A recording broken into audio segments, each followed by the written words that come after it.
What the human thought was a treasure turned out to be a buried alien girl. The scorching twin suns beat down mercilessly on the vast desert landscape of Proxima 6, their relentless rays reflecting off of Commander Jack Dawson's mirror-surfaced helmet. His black stealth armor, reinforced with the latest military-grade composites, efficiently regulated his body temperature despite the extreme heat.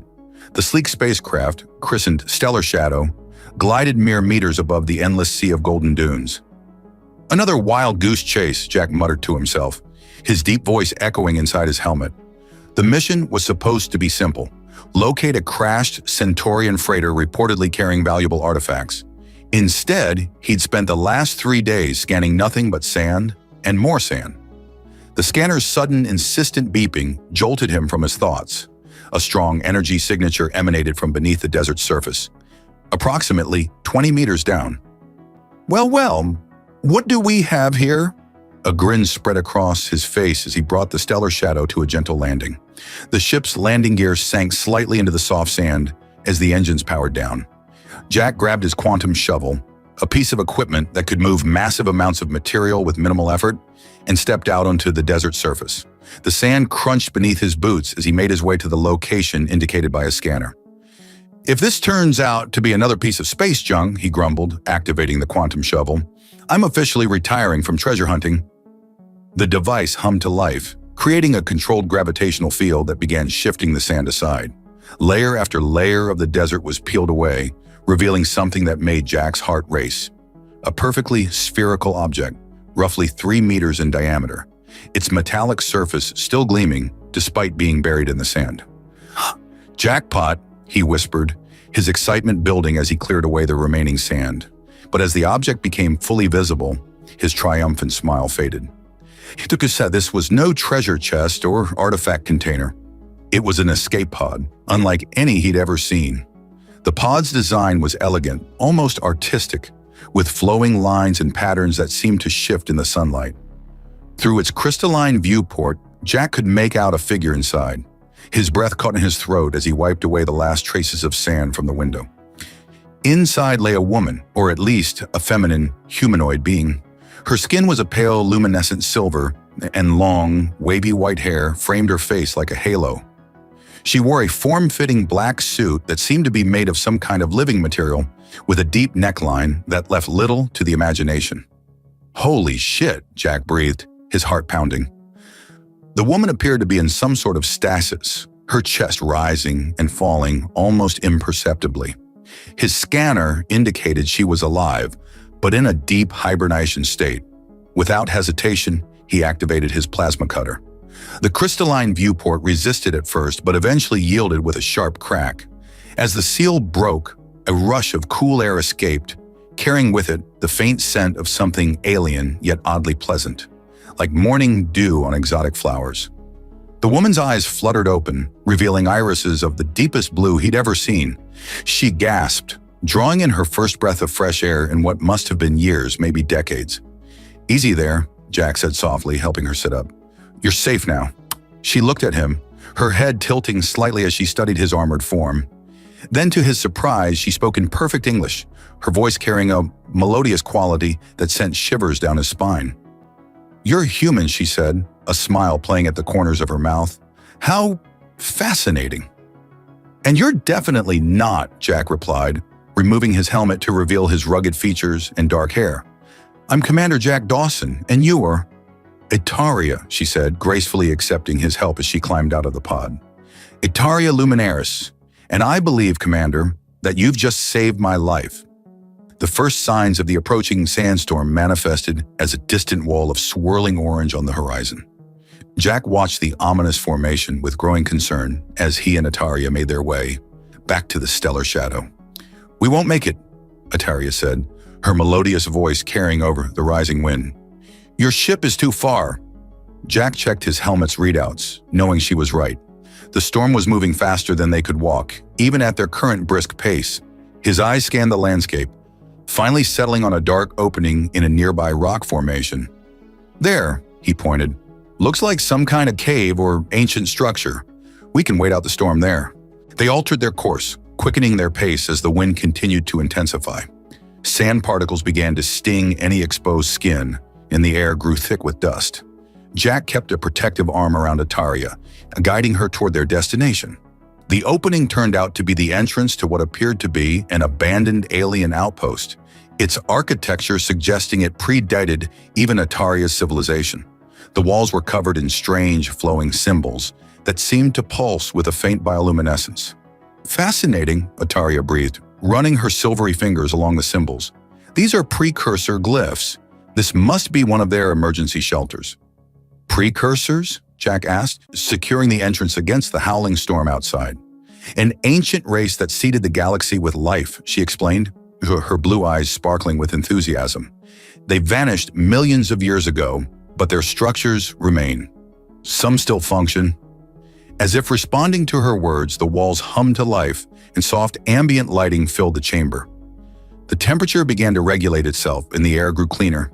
"Well, that's convenient," Jack chuckled, removing his helmet. He ran a hand through his dark hair, shaking out some sand. "How long do these storms usually last?" "On this planet, could be hours." Ataria moved closer to him, her movements graceful and deliberate. "But I can think of worse company to be stranded with." Jack felt his pulse quicken as she approached. The way her form-fitting suit caught the light was incredibly distracting. "You're not exactly hard on the eyes yourself," he said, trying to maintain his composure. She laughed, the sound like crystal chimes in the wind.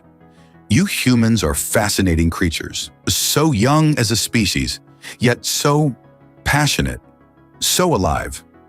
"We try our best," Jack replied with a grin.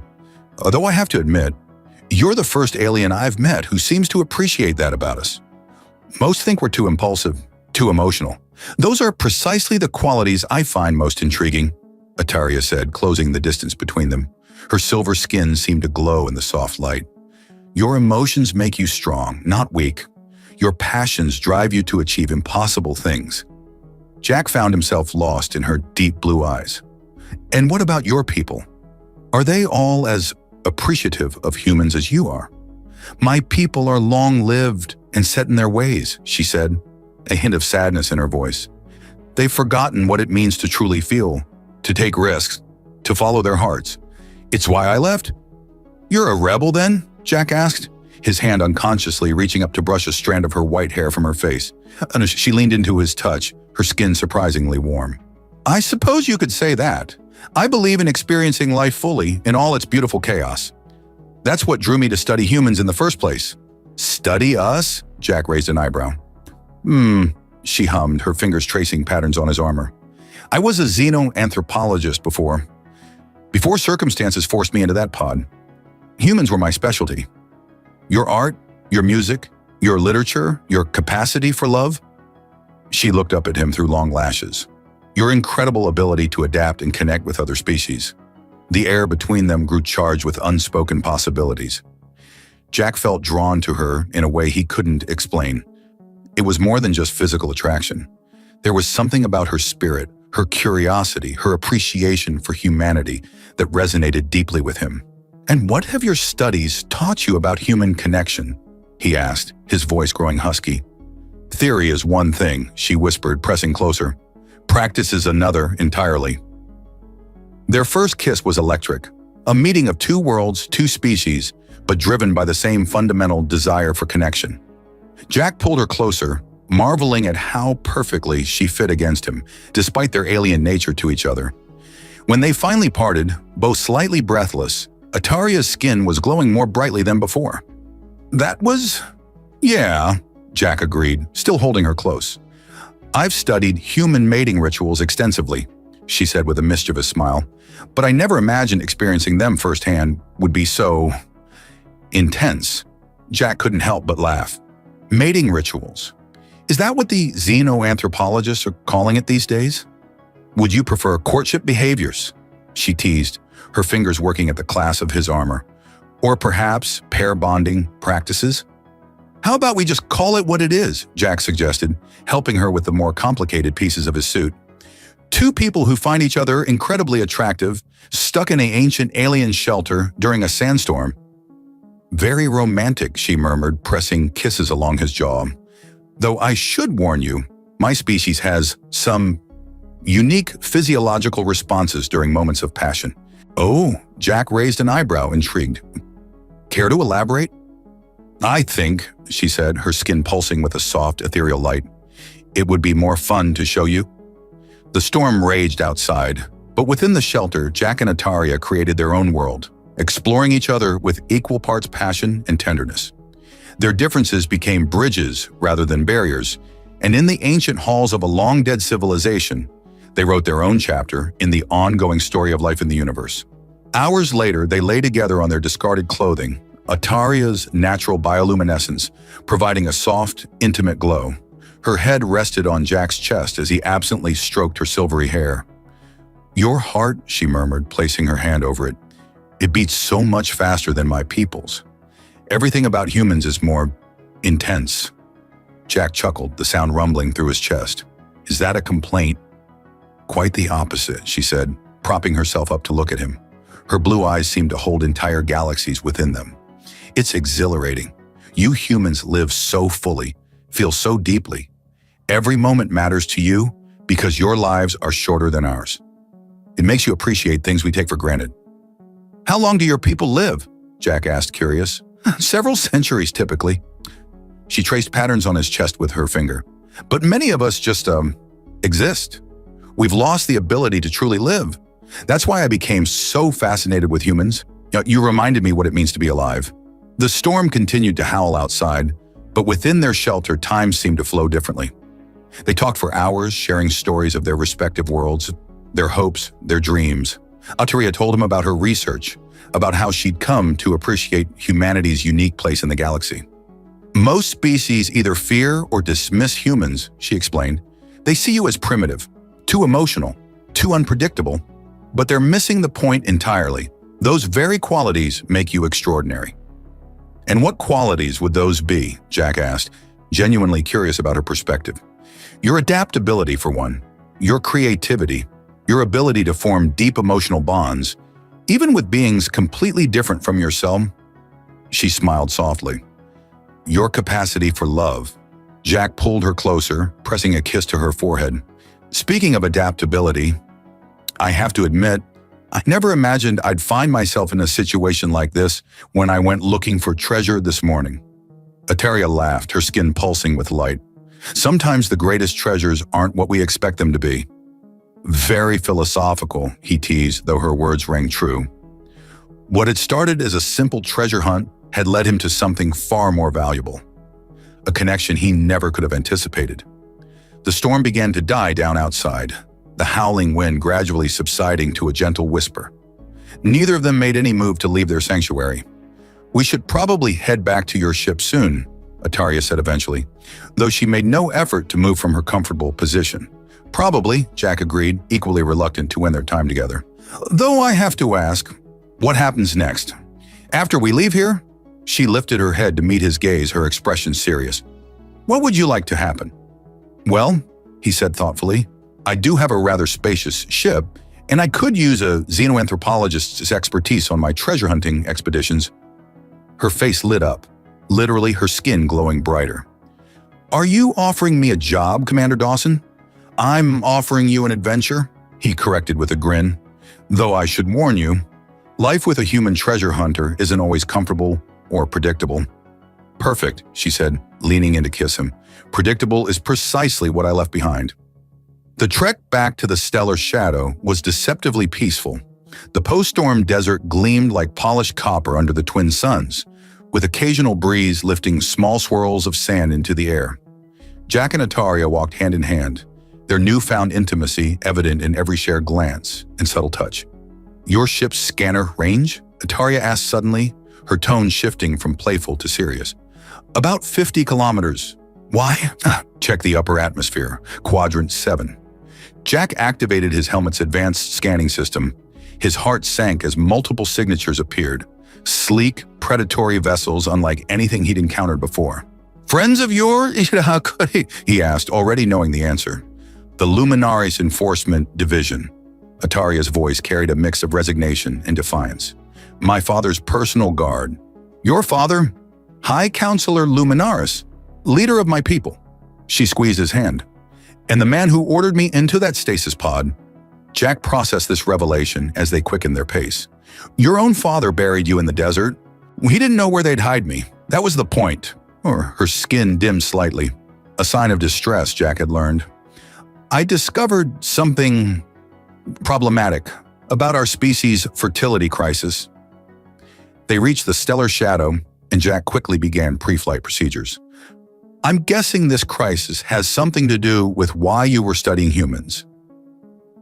Our species is dying, Ataria explained, settling into the co-pilot seat. Centuries of genetic manipulation for longevity had an unexpected side effect. We're becoming sterile, but I discovered that human DNA might be compatible enough to create viable offspring, Jack finished, understanding dawning. That's why your father locked you away. The idea of his people mixing with primitive humans was too much, precisely though he called it protecting our genetic purity. She monitored the approaching ships. Jack, they're not just here for me. If they discover we've been intimate. The stellar shadow lifted off, its stealth systems engaging. Jack grinned. Then let's not let them catch us. Hold tight, beautiful. The ship shot forward, hugging the desert surface. The pursuing vessels immediately changed course, their superior engines quickly closing the distance. They're faster, Ataria observed. But not smarter, Jack replied, steering them toward a massive canyon. Your people might be technologically advanced, but they lack something crucial. And what's that? A human ingenuity. He winked at her before executing a series of maneuvers that would have made a professional stunt pilot queasy. The stellar shadow wove through the canyon's narrow passages, using the natural rock formations as cover. Their pursuers, while faster in open space, couldn't match the ship's agility in close quarters. 2 ships down, Ataria announced as they heard distant explosions. They're not used to pilots who actually take risks. Speaking of risks, Jack said, noting a particularly narrow gap ahead. Remember how you said you trust human instincts?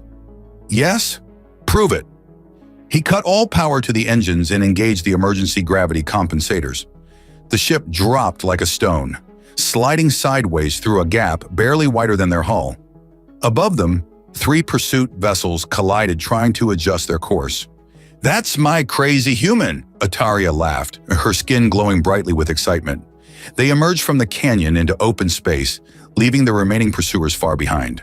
Jack set a course for the nearest hyperspace lane, but Ataria's sudden gasp drew his attention. What's wrong? She had both hands pressed against her abdomen, her skin pulsing with an entirely new pattern of light. Remember how I said human DNA might be compatible? Yeah, I think we just proved that theory correct. She looked up at him, eyes wide with wonder. I'm pregnant. Jack's hands froze over the controls. That's possible? Already? My species conceives quickly when compatible. It's how we evolved to survive on our harsh homeworld. She bit her lip. Are you upset? He answered by pulling her into a passionate kiss. When they parted, both were breathing heavily. Upset? Ataria, you're telling me we just did what your entire species thought was impossible. We created something beautiful together. He placed his hand over hers on her abdomen. Though your father's probably going to be even more determined to find us now. Let him try, she said fiercely. This child represents hope for both our species, a bridge between worlds. Her skin rippled with patterns of joy and determination. Besides, I've seen how humans protect their families. I couldn't ask for a better partner in this. Jack plotted a course to a remote space station he knew, one where questions weren't asked and credits bought privacy. We'll need to lay low for a while, figure out our next move. I should warn you, Ataria said, snuggling closer to him as the autopilot engaged. Pregnancy makes my species particularly amorous. Is that so? Jack raised an eyebrow, already feeling the familiar pull of desire. Well, we are in hyperspace. Ship can fly itself for a few hours. Their laughter echoed through the ship as they celebrated their escape, their love, and the miracle they'd created together. The pursuit wasn't over. They both knew that. But in that moment, wrapped in each other's arms as their ship carried them to safety, nothing else mattered.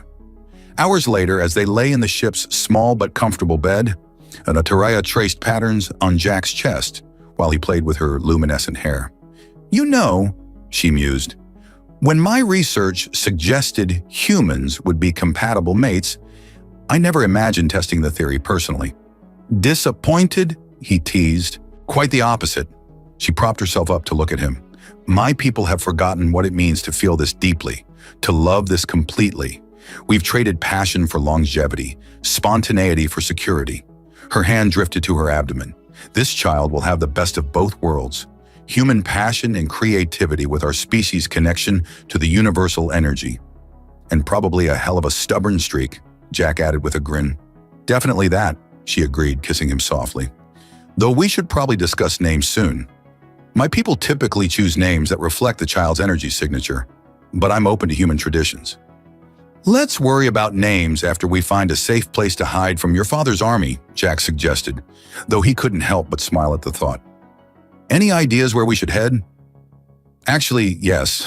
Ataria's expression turned thoughtful. There's a research outpost in the Andromeda Arm. It's run by scientists who share my views on human-alien relations. They'd protect us, and they'd be fascinated by our child. Scientists, Jack frowned. Won't they want to run tests? Not without our consent, she assured him. They're more interested in cultural exchange than biological research. Plus, they have some of the best security in the galaxy. Sounds perfect, he said, pulling her closer, though we should probably wait a few days before heading there.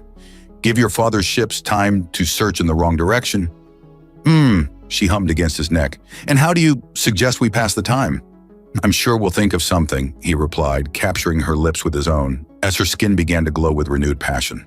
The research outpost on Novus Prime was everything Ataria had promised. A sprawling complex of crystalline structures nestled in a lush valley, far from prying eyes. For 3 weeks, Jack and Ataria had found sanctuary there, their love growing stronger as her pregnancy progressed at an accelerated rate typical of her species. But peace, as Jack had learned throughout his adventures, rarely lasted long. Multiple ships entering orbit, announced Dr. Theron, the outpost chief scientist, his tentacled appendages rippling with concern. The energy signatures match Luminara's vessels. Jack found Ataria in their quarters, her silver skin glowing with a mix of anxiety and determination as she packed essential supplies. Her normally form-fitting suit had been modified to accommodate her growing belly, which now showed clear signs of their miracle. Your father's persistent, I'll give him that, Jack said, helping her with the bags.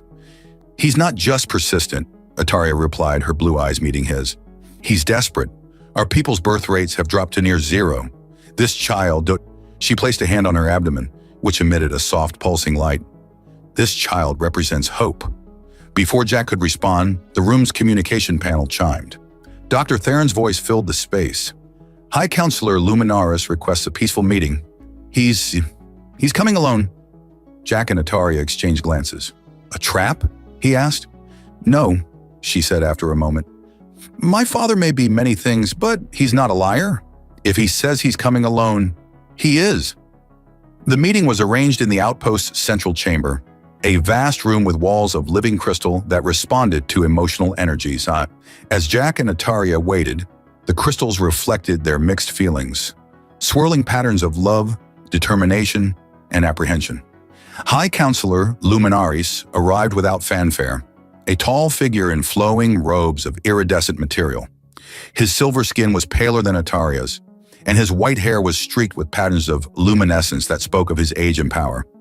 His eyes, the same deep blue as his daughter's, widened at the sight of her obvious pregnancy. So it's true, he breathed, his composed facade cracking slightly.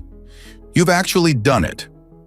Hello, Father, Ataria said, her hand finding Jack's. Yes, I've done what our scientists claimed was impossible. I've found a way to save our people. By diluting our bloodline with human genetics?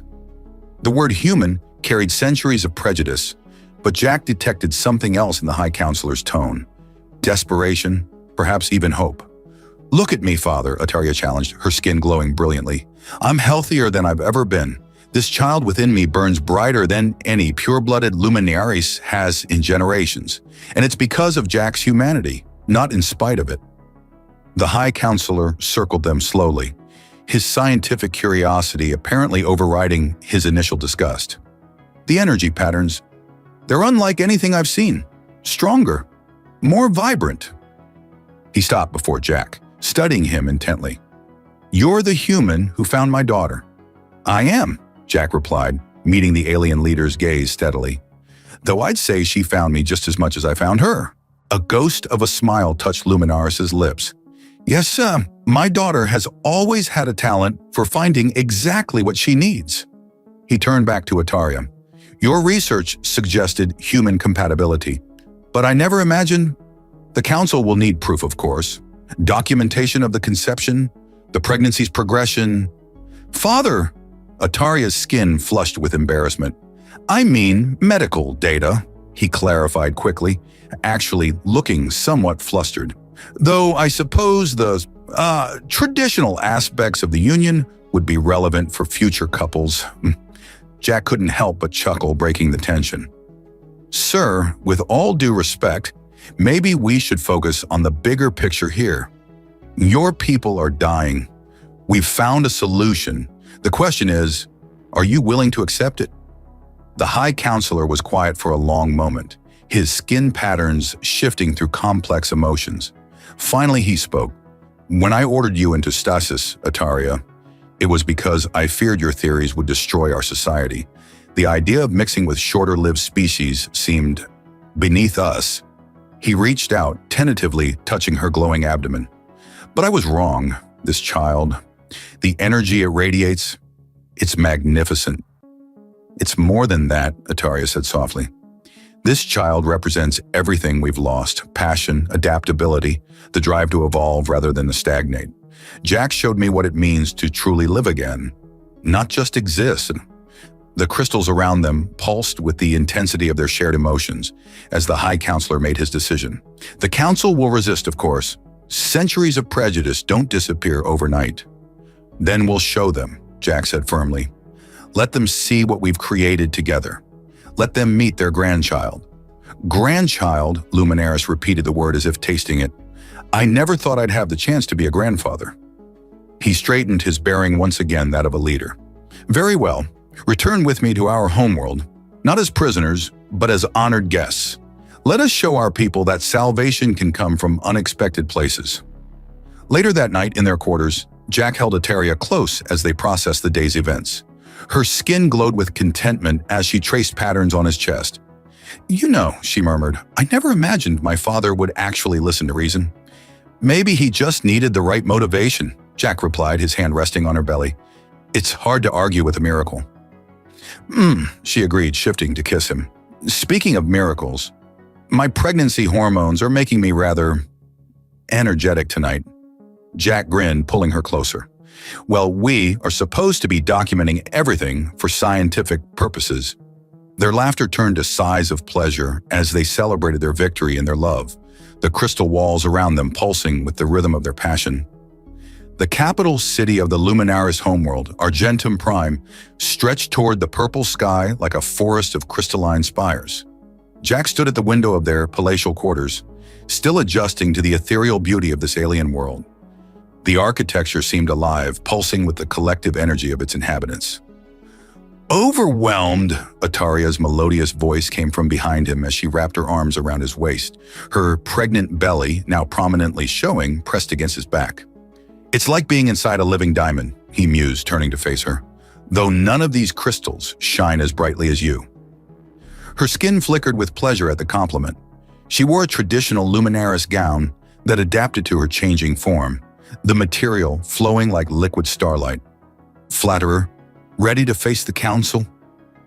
"As ready as I'll ever be," he replied, adjusting his formal attire, a specially designed suit that incorporated both human and Luminaris elements.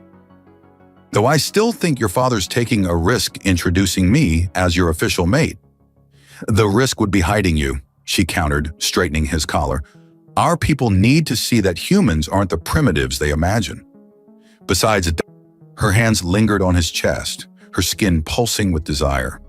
"I rather enjoy showing you off." Their passionate embrace was interrupted by a discreet chime, the signal that the council session would begin soon. Jack groaned in frustration, earning a musical laugh from Ataria. "Later, my passionate human," she promised, her eyes twinkling. "For now, we have a society to revolutionize." The council chamber was a massive amphitheater carved from living crystal, each tier occupied by the most powerful members of Luminaris society. As Jack and Ataria entered, following High Counselor Luminaris, the assembled aliens' skin patterns displayed a range of reactions, from curiosity to barely concealed disgust. "Honored Council," the High Counselor began, his voice resonating through the chamber. "I present my daughter, Ataria Luminaris, and her chosen mate, Commander Jack Dawson of Earth." A murmur rippled through the assembly, their skin flickering with various emotions. One council member, his skin patterns particularly agitated, stood. "This is unprecedented," he declared. "High Counselor, you cannot seriously propose we accept this union as legitimate?" "Counselor Prism," Ataria stepped forward, her pregnancy obvious to all. "I invite you to scan my child's energy signature." The chamber grew silent as Prism approached, his hand hovering over Ataria's abdomen. His eyes widened, skin flaring with astonishment. "Impossible," he whispered. "The energy readings, they're stronger than anything I've seen in centuries." "Not impossible," Jack spoke up, his voice carrying confidence. "Just unexpected. Like finding a treasure in the desert when you least expect it." The reference to their meeting brought a loving smile to Ataria's face, her skin glowing brighter. The assembled council couldn't help but notice how their energy patterns harmonized, a visible sign of their deep connection. Over the next hours, Jack and Ataria presented their case. They shared medical data, energy readings, and most importantly, their story. How a human treasure hunter had found not gold or artifacts, but something far more precious. Love that could save an entire species. "Our civilization prides itself on advancement," Ataria concluded. "Yet we've become stagnant, afraid of change. Humans, with their shorter lives, understand something we've forgotten. The value of seizing the moment, of embracing passion and possibility." As if to emphasize her point, the child within her chose that moment to move, causing patterns of light to dance across her skin. The display captivated the council, many of whom hadn't seen such vital energy patterns in generations. The session concluded with cautious acceptance, though Jack could tell they'd won over more allies than enemies. As they left the chamber, Ataria's father approached them. "Well handled," he said, actually smiling. "Though I suggest you both rest. Tonight's celebration will test even your human stamina, Jack." Later in their private gardens, Jack and Ataria found a moment of peace. The local star was setting, casting rainbow refractions through the crystal structures surrounding them. "Your father mentioned a celebration?" Jack asked, pulling Ataria close. She confirmed, nuzzling his neck. "A traditional Luminaris fertility festival. Though I should warn you," her skin rippled with mischievous patterns, "our fertility celebrations can be quite intense." "Is that so?" He raised an eyebrow, already feeling the familiar pull of desire. "Care to give me a preview?" Their passionate encounter in the garden, hidden among luminescent flowers that responded to their energy, was a perfect blend of human passion and Luminaris beauty. Their lovemaking caused the surrounding crystals to pulse with their shared pleasure, creating a light show that would be talked about by the garden staff for weeks to come. Afterward, as they lay together on soft bioluminescent moss, Ataria traced patterns on Jack's chest. "You know, when I first began studying humans, I never imagined I'd end up like this. Pregnant with a hybrid baby, scandalizing your entire species?" He teased. "Happy," she corrected, kissing him softly. "Truly, completely happy. You humans have this amazing capacity to turn the unexpected into something beautiful." "Speaking of unexpected," Jack sat up slightly. "Your father mentioned something about traditional fertility dances at tonight's celebration?" Ataria's skin flickered with amusement. "Oh yes, very traditional, very intimate. Should I be worried? Let's just say you'll understand why I was so interested in human stamina during my research." Their laughter echoed through the garden as the last rays of sunlight painted the crystal city in colors of hope and possibility. They had challenges ahead, cultural integration, political maneuvering, preparing for their child's arrival, but in that moment, wrapped in each other's arms, they were simply two beings in love, proving that the greatest treasures often come in unexpected forms. The Grand Crystal Pavilion pulsed with energy as thousands of luminaries gathered for the traditional fertility festival. The massive structure, designed to amplify and reflect the natural bioluminescence of its occupants, created an otherworldly display of shifting lights and patterns. Jack adjusted his ceremonial attire, a blend of human formal wear and luminaries, light-responsive fabric that subtly reflected his emotional state. "I still can't believe this many people came to support us." "Not just us anymore," Ataria replied, gesturing to several other couples scattered throughout the crowd. To Jack's surprise, he counted at least a dozen other humans, each accompanied by a Luminaris partner. "When did they all arrive?" "After news of our success spread," she explained, her skin glowing with pride. "Many of my people had been secretly studying humans, just as I had. They just needed someone to take the first step." Their conversation was interrupted by an urgent message from one of the High Counselor's aides. "Lady Ataria, Commander Dawson, there's a situation requiring your immediate attention." In a private chamber adjacent to the main pavilion, they found Ataria's father in heated discussion with several council members. Their skin patterns betrayed agitation and concern. "What's wrong?" Ataria asked, one hand protectively covering her belly. "Counselor Prism and his supporters are demanding your separation," her father explained, his own skin flickering with anger. "They claim the festival is the perfect opportunity to correct our mistake and preserve the purity of our bloodlines." Jack stepped forward, his jaw set. "They want to take my wife and unborn child." "They want to try," High Counselor Luminaris corrected, a hint of pride in his voice. "I've already increased security, but the festival must go on," Ataria finished. "If we show fear now, we'll lose everything we've gained."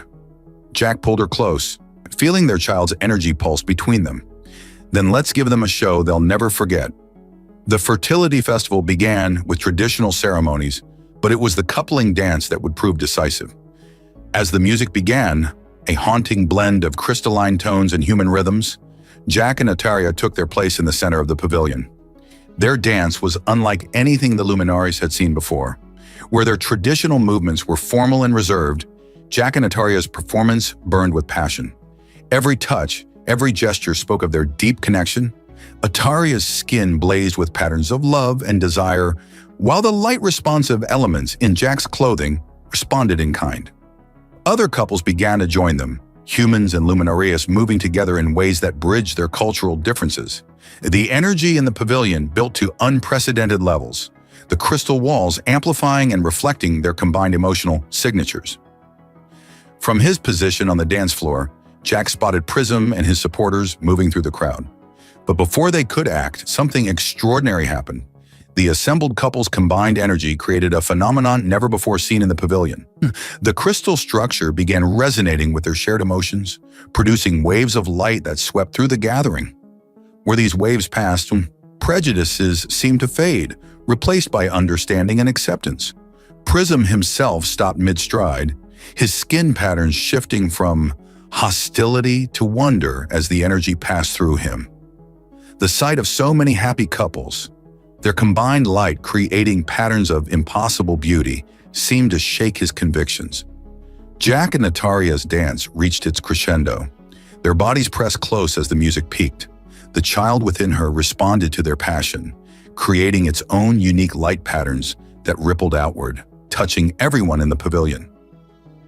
"This," Ataria announced to the gathered assembly, her voice carrying clearly, "is what we feared to lose. Not just fertility, but passion, love, the ability to create something new and beautiful by joining different strengths." The conservative faction's planned intervention dissolved as more couples took to the dance floor. Humans and Luminaries moved together, their differences creating harmony rather than discord. Later, in a private moment during the celebrations, Jack held Ataria close as they watched their success unfold. "You planned this, didn't you?" he asked, admiring how the festival lights played across her silver skin. "The dance?" "Yes, the energy resonance. That was unexpected." She turned in his arms, her eyes sparkling. "Though I've learned to expect the unexpected since meeting you." "Speaking of unexpected," he murmured, noting how her skin was still pulsing with residual energy from their dance. "These celebrations last all night, don't they?" She confirmed, pressing closer. "And we have a private crystal chamber waiting for us, one specifically designed for celebrating." Their passionate encounter in the celebration chamber became part of Luminaris' legend, not for any impropriety, but for the unprecedented light show their combined energy created. The crystal walls amplified their love into a display that could be seen across the city, a testament to the power of their connection. As they lay together afterward, their skin still glowing from shared pleasure, Ataria traced the now familiar patterns on Jack's chest. "You know what amuses me?" she asked. "What's that?" "You went looking for treasure in that desert, and instead you found me. But in the end, you still discovered something priceless." "Better than treasure," he agreed, kissing her softly. "I found a future. For us. For our child. For both our peoples." The festival continued around them, but in their private sanctuary, they had everything they needed. Their love had not only saved a species, but had begun a new chapter in the history of human-alien relations. Outside, more couples danced, their combined light creating patterns of hope and possibility in the Crystal City. The conservative faction's resistance had crumbled in the face of such obvious joy and harmony. Even Prism was seen speaking animatedly with a human woman, his skin patterns suggesting more than just diplomatic interest. "We should rejoin the celebration," Ataria suggested, though she made no move to leave Jack's embrace. "In a minute," he replied, pulling her closer. "I'm not done treasuring you yet." Their laughter, like their love, resonated through the crystal chambers, adding another note to the symphony of light and emotion that was changing their world forever. The birthing chamber in the Grand Medical Center of Argentum Prime hummed with anticipation.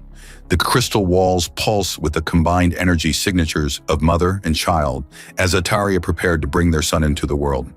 Jack held her hand, marveling at how her silver skin glowed brighter than ever before.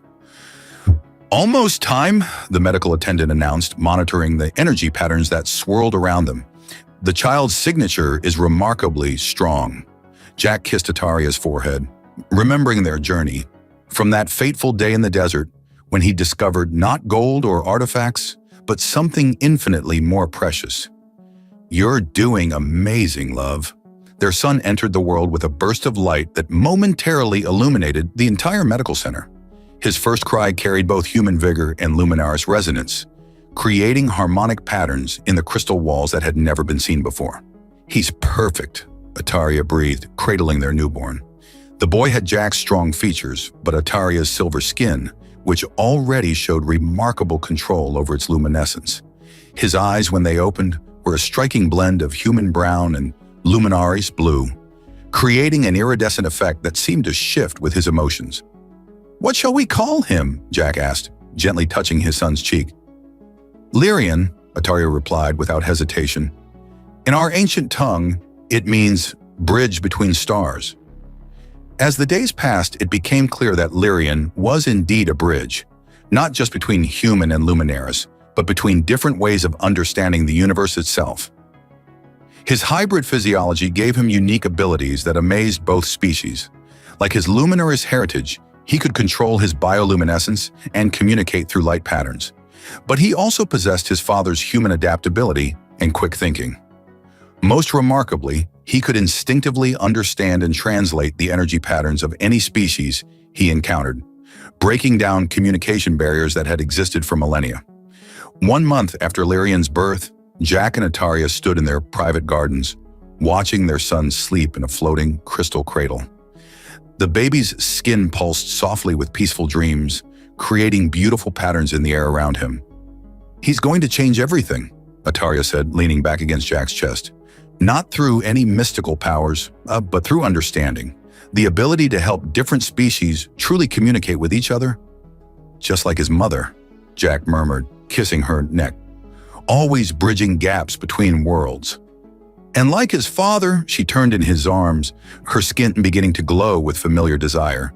"Never afraid to take chances on the unexpected." Their passion had only grown stronger since Lyrian's birth, their bond deepened by shared parenthood. As they made love under the stars that night, their energy patterns merged in ways that still created gossip among the garden staff. Later, as they lay together watching the twin moons rise, Ataria traced the now familiar patterns on Jack's chest. "Do you ever regret it?" she asked. "Not finding the treasure you were looking for that day?" Jack laughed, pulling her closer. "Are you kidding? I found something better than any treasure. I found a family, a purpose, a way to help unite the galaxy through understanding rather than force. "And a wife who keeps you thoroughly entertained," she added with a mischievous glow. "That too," he agreed, capturing her lips in another passionate kiss. In the cradle nearby, Lyrian stirred, his skin patterns shifting to match his parents' joy. The sight of their son's response to their love still amazed them, how he could so naturally bridge their two worlds. The next day, they presented Lyrian to the council in a formal ceremony. The chamber was packed not just with luminaris, but with representatives from dozens of species, all eager to see the child who represented a new era of interstellar cooperation. As Lyrian was held up before the assembly, his unique abilities manifested spontaneously. He began translating the energy patterns and emotions of every being in the room into a universal light language that all could understand. The display brought tears to eyes for species that had them, and equivalent emotional responses from those that didn't. "This," High Counselor Luminaris announced proudly, "is the future we never knew we needed, not through conquest or technological superiority, but through understanding and unity." Jack and Ataria shared a knowing look. Their son wasn't magical or supernatural. He was simply the natural evolution of two species coming together, combining the best of both worlds to create something new and wonderful. Years later, Jack would often return to the desert where he'd first found Ataria's pod.